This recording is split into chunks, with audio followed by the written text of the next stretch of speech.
Okay, in this very quick class, we're going to look at the difference between to and for in sentences. So let's look at this first situation. Give this document to John. Or give this document to John for me. Let me make this a little smaller. Where the fuck is my thing here? Okay, so in the first example, to is directional. So this preposition here, to, John is the direction. What I mean by directional, sometimes to as a preposition is like a bridge. So if I have a person here and they say, for example, I'm going to Spain, a country. Well, to is the direction. You know, it allows us to kind of, any movement, it allows us to direct towards a person or a place, or essentially a destination. In this sentence, give this document to John. John is the destination. So to is directional. But here we look at give this document to John for me. So what is for me? Well, I can't do it. Can you please give this document to John for me? So to, in this example, is directional. For is purposeful. Or we can say for is the reason, the meaning. Why are you doing this? You know, please give this document to John for me. Okay, so let's look at another example then. We can ask this question, why are you studying English? All right, why can't you spell words properly, Kian? Why are you studying English? Okay, so I'm studying to improve. I'm studying to improve my communication. Okay, let's make this still a bit smaller so we can fit it all on the same screen. There we go. Or I'm studying for better communication. Okay, so this example is a little different to the example above. The example above, our to was only directional. We had to with a noun or with a person. Give this document to John, give this document to human resources, give this document to my cat. And in this case, for was just our reason. For me, for the other department, for my lunch money, whatever it might be, it was a reason. Here, what are we looking at here? So we know with difference of gerunds and infinitives, when we sometimes link two verbs together, we need a gerund or an infinitive to do this. So let's not look at the gerund infinitive. Let's just look at what is the difference here between using to and a verb or using for and a noun. Well, so we'll look here and we'll say, I'm studying to improve my communication.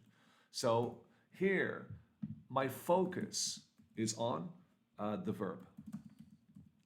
And what is the verb? The verb equals the process.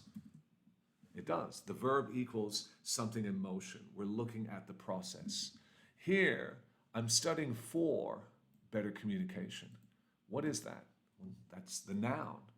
And what is the noun? So here, our focus is on the noun. But then we want to know what is a noun. Well, a noun equals the result. In other videos, I look at the difference between what I call verb to do, I say I call it, but and verb to be. We know, for example, when we describe any type of grammar, we only really have two ways that we can express the world. We can look at things in their final state, that's verb to be. So we can describe adjectives and nouns, and that's what verb to be lets us do. We only work with, we only work with adjectives and nouns. I am a teacher. It is big. It is expensive. And that is always, if we look at the idea of a process, water, or the result, ice. Verb to be is always the result. And it is the result of a process. And verb to do, or as I call it, but we say verb to do because do is the absence of a specific verb. Do means to perform, and every action has a specific verb for performance. We use do as a verb when we don't have a specific verb for an action. For example, do your homework. We say do your homework because the homework could be anything. It could be interview your dad, finish an activity, draw a picture of a cat. It can be anything. Do the laundry. Well, because do the laundry is 3 or 4 things. It's wash the clothes, dry the clothes, hang the clothes, maybe iron the clothes if you're my mom, and put away the clothes. Do the dishes, the same thing. It's an action that has 3 verbs in it. Wash the dishes, dry the dishes, put away the dishes. Do an exam, because it's not specific. The exam, there might be many, many verbs inside that action. So do is always a seed for us. And from that seed always comes a flower. The flower is a specific verb. But do is always, always, always the process. And verb to be is always the result. So you could say, for example, I am tired. And you would say, well, why? You'd say, well, I didn't sleep last night. The process explains always why you are the result that you are. Always. There's only 2 ways of looking at the world and 2 functional ways of creating our grammar structure. We focus on processes, verb to do, or we focus on the result, verb to be. An example I used in this before as well is I can say I am a father. But that doesn't, anyone can say I am a father. That's easy. I prefer verb to do, process. I raise 2 kids alone. I hug my kids 50 times a day. I tell them I love them 50 different ways, 50 times a day. I can go further in here. I sit and listen to my children all day long. I hang out with my kids when I'm not working or writing. I make their beds. I wash their clothes. I make their lunch. I play Xbox with my son. I write next to my daughter while she is drawing. We watch fail videos. We watch cartoons. Whatever. Like there's 1,000 verbs in that. That is the process of being a father. Anyone can say I'm a father. This is why I don't like verb to be. Anyone can say that. There's a guy right now in a bar around the corner from me who's been drinking 50 like dirty, cheap alcohol since 7 a.m. this morning. It's now 9:43. And he can sit there in between shots of whiskey and 50 and snorting lines of coke and say, and he can. And his friends can congratulate him, and then he goes home and yells at his wife and slaps his kids and falls out on the floor and covered in his own piss. Yeah, he can say, I'm a father. No, I don't tell you I'm a father. I show you I'm a father. Our verbs of action describe processes. They are the water, very much.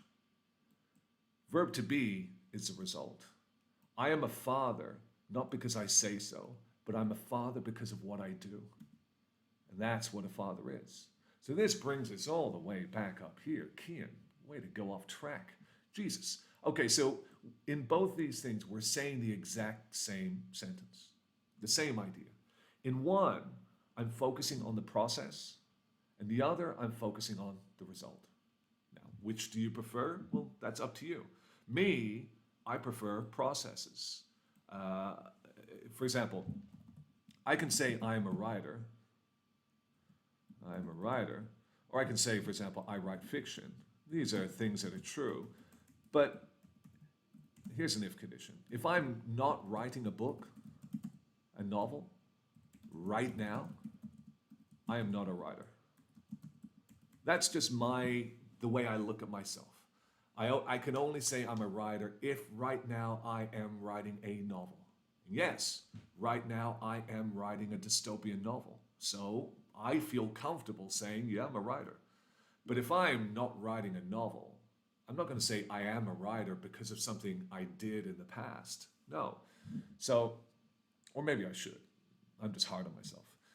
But for me, I love processes. I do. I love verbs. I love action. I prefer movies to photographs. And as a writer, we mentioned this, and I just kind of did it here. We have a rule, which is show, don't tell, which is to describe a story through a process, through an action, and to allow the reader to say, well, this is what it means. And then another reader says, no, this is what it means, and this is what it means. And that's when a story becomes art, when there's no real definition and it becomes a mirror, and each person can see themselves in that mirror, and they can define, well, this is what it means to me. But if you tell someone what it means, all of a sudden it's not a mirror. They see you. It's a selfie. They don't see themselves in that. So here we look at, well, what are we using to for? We're using to because we want to focus on the process. I'm studying to improve my communication. For, in this case, we're focusing on the result. I'm studying for better communication. Or another example of this, the last example we'll do is, I run to keep healthy. All right, so in this case, we're looking at the process. And what is the process? In this case, the process is this aspect of being a human being. Is that how you fucking spell it? Maintain? Oh, I'm going to spell this wrong. Totally. Teachers can spell things wrong. Get the fuck out of here. Maintenance. There you go. All right, so maintenance is what, if you want to know what being a human is, if you want to know the key to happiness, have less things. But the things you have, make them good, make them quality, but have less things because all things require maintenance. Don't have 72 children, have a couple, and then spend as much time with those children as possible. Don't have 22 dogs, have one or two, and run with them twice a day, every day. Give them the attention they need. Cats, you can have 22 because they're self-sufficient and they're very well. But less things. Everything in this world requires maintenance. It does. And so that's what this really means. We're focusing on the verb or the action. We're focusing on the process. And I'm telling you, I'm focusing on the maintenance of my health, the maintenance of me. Or I can say, I run for, so then instead of keeping healthy, what is it? Well, my health. It's the object itself. And that's fine. There's nothing wrong with it. They both say the exact same thing with for and with to. In my case, I prefer to constantly see things in motion. I prefer to see things constantly, that things require constant attention. I don't like still objects. I like rivers. I don't like lakes. A lake looks beautiful, sure, but there's one thing we know about water that's sitting still, it's full of bacteria. A river is healthier, and a river is prettier, and a river is calmer than a lake because not only is it water in motion, but it has sound with it. So once again, that's just me being personal and annoying. But that's our main differences. So we looked at two here, really. When we looked at the first one, it was directional. Give this document to John. Can you give this to Peter for me? Thanks very much. Or for was the reason that we're giving something. So give this document to John for me. That was our first one. And to in this case is directional, no different to I'm going to Sao Paulo next week and so forth. Or I'm talking or I'm speaking. We'll do that. I'm speaking to my mom tomorrow night. So in this case, it is directional. When we speak, we're kind of directing ourselves to another person. It could be I'm speaking to myself, which is exactly what's happened here now, except you're just observing me speak to myself. All right, so that was one version. The second one we looked at here was where this action, why are we doing this action? You know, what is the purpose of this action? What is the purpose? Well, the purpose is to improve something. So I'm showing you the process. I'm showing you the why. I'm giving you a video. I'm giving you something that is in motion. Or here with for, we're focusing on the noun, something that is a result. So one common mistake people think with for and to is that for is always nouns and to is always improve. To is always a verb. But we saw here, John is not a verb. So be careful of grammar rules. Be careful of the idea of a rule, because rules in grammar are always broken everywhere. This will create problems for you because you will try to remember the rule and then just apply the rule everywhere you go. Like, oh, geez, how do I say this? Well, what's the rule? Let me just do this. You will be wrong. Guaranteed, you will get this wrong. Don't look at it as rules. You need to look at grammar as ways that we put, it's no different to baking cakes. They're ingredients. And sometimes we have to use different tools, different grammar structures to be able to express different things. Grammar is just infrastructure. It allows us to communicate, right? Like we have an idea in our head, a picture in our head. Our grammar is the infrastructure, the coding. It is the binary code, the zeros and ones that for a JPEG are different to a GIF. That when I kind of convert an idea in my head, when I send it to you, hopefully you see the same picture and you feel the same way about that picture. That is always my hope, but that's usually impossible with language because in my head, I have language that's specific to me, my unique semantic understanding of the world. And we know language is always changing. Revolution happens not through tearing down cities.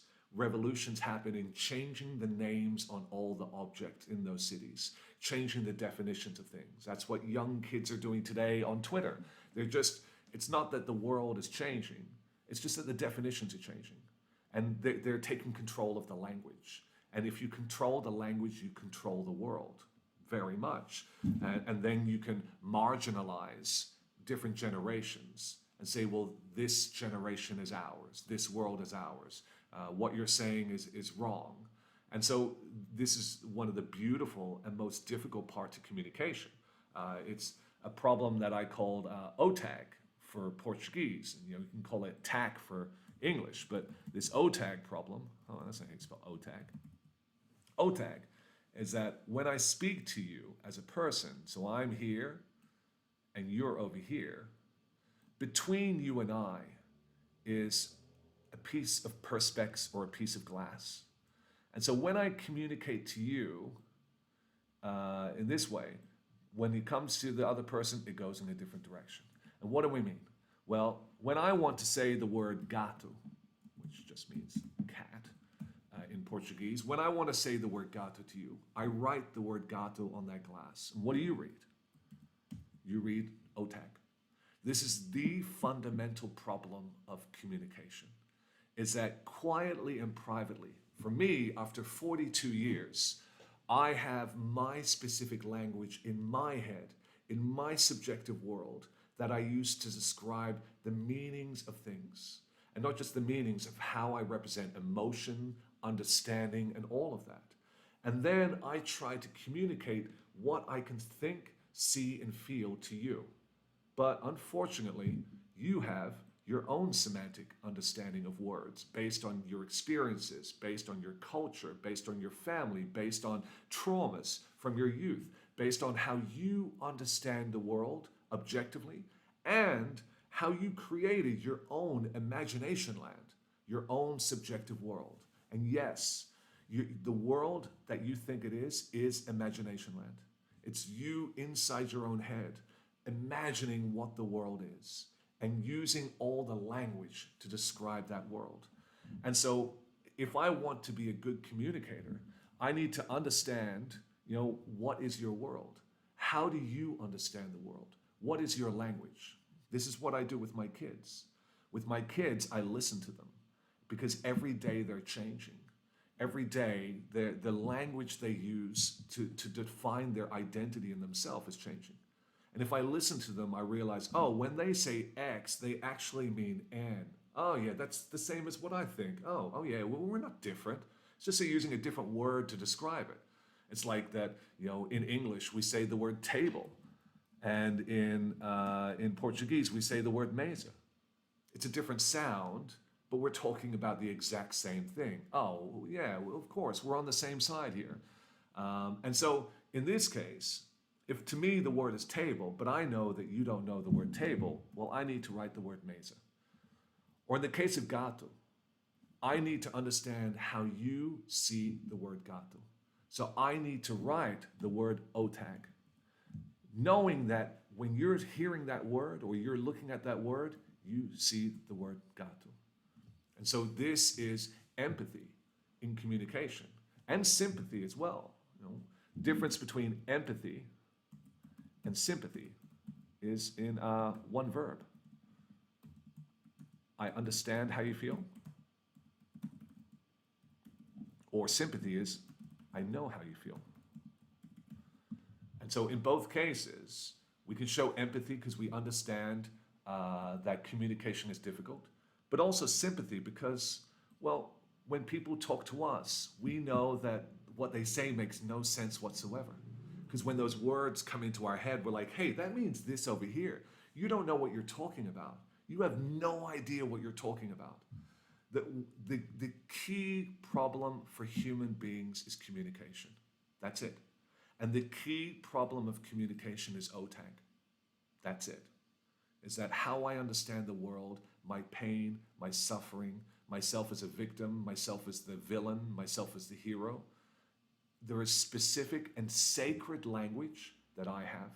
And maybe you're part of a tribe, a religion, a group of people who eat a certain way because everything is a freaking religion these days, the way you eat, the way you fucking train, the way you exercise. But either way, inside your tribe, you're going to share all that language.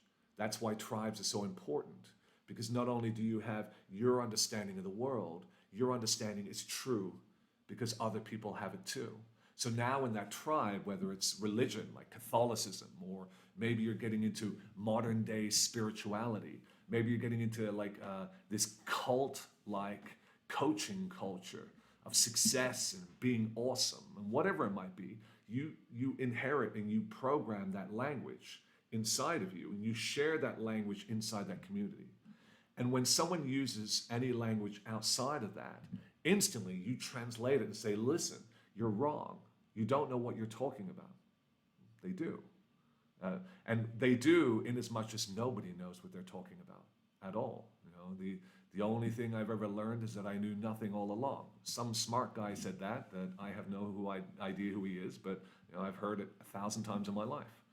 But either way, this otag problem is fundamental. How do I communicate properly? We do it good in computers. We know that we only have binary, zeros and ones, but then we can change the context of binary, where those zeros and ones start, for the difference between a bitmap file, a JPEG file, a GIF. Yes, not a GIF. What do I say, a GIF or a GIF? No, I say a GIF. Go fuck yourself. Yeah, not a GIF. A GIF is a fucking J. That's why we have that cleaning product called Jiffy, for fuck's sake. And we also have Jim, and we have Girl. We don't call her a Jerl. That's it. How to communicate from you to another person, how to get past semantic understanding. And when in the whole world, everyone is changing the meanings of words, which is what's happening right now, it's very difficult. So that's it. We have 2 is looking at a process. 4 is looking at the result of that process. That's it. I'm studying to get my diploma. Fuck. To get my diploma. Shit. Or I'm studying to be qualified. Cool. Or even better. Oh shit, that's 2. Ignore me. This is my brain not working. I'm studying to get my diploma. I'm studying for qualification. No, I'm studying for a job. For a good job. That's it. So to get the diploma is one thing. And then what can you do with that? Well, you can get a job or you're doing something for a job. I'm working to make money, or I'm working for money. I'm recording YouTube videos to build my own Davidian church. Or I'm recording YouTube videos for infamy. Oops, shit. Ruined it, Ken. Totally ruined it. So that's it. 2, we look at the process. 4, we look at the result. 2 is the verb. 4, in this case, when we look at the process, the end result will be the noun. The same way when we look at here, 2 is always the process. So 2 is like water. Write the word water, Ken. Write the word water. And B is the result. And what's the result? The result is ice. Somewhat. Or maybe just a mess. Something solid. Whatever it might be. And that's it. Listen, guys, thank you so much. I don't know what video is coming next. As always, love the people who love you. Everyone else is just a piece of shit. I'll see you in the next video. Thank you.